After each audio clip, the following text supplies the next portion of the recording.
Sometimes the guys do. I always feel like sometimes at nighttime I'm more like Homer Simpson, where I can just shut off the brain Yeah. and go right to sleep. Exactly. And she sits there restless, tossing and turning, and Yeah. you know.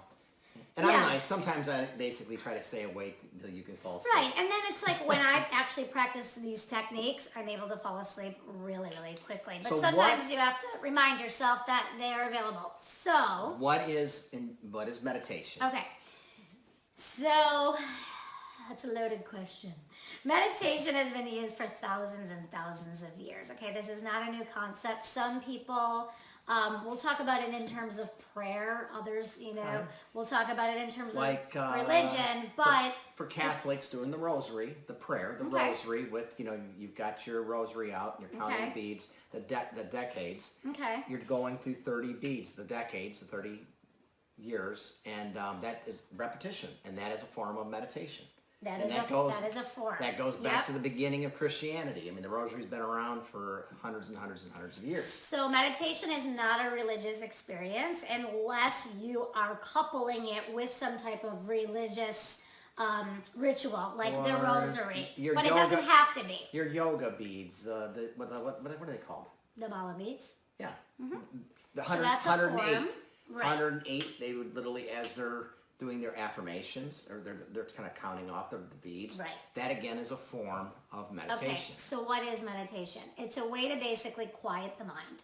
It's a way to be present. It's a way to really retrain your brain. When you do this consistently, it actually retrains your brain to be in the moment and be present with whatever it is you're experiencing, whether it's good or bad.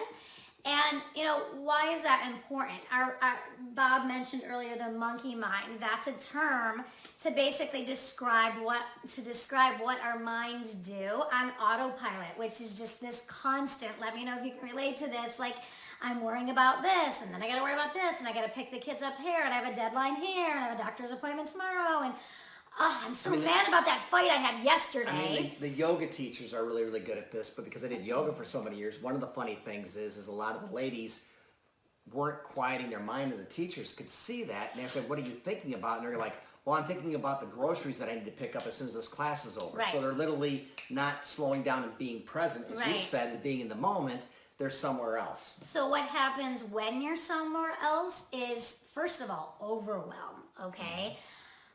If I'm not in the moment thinking only about what's happening right now and I'm in 15 different places, of course I'm going to feel stressed out. Of course I'm going to feel overwhelmed. And then I'm going to miss out on whatever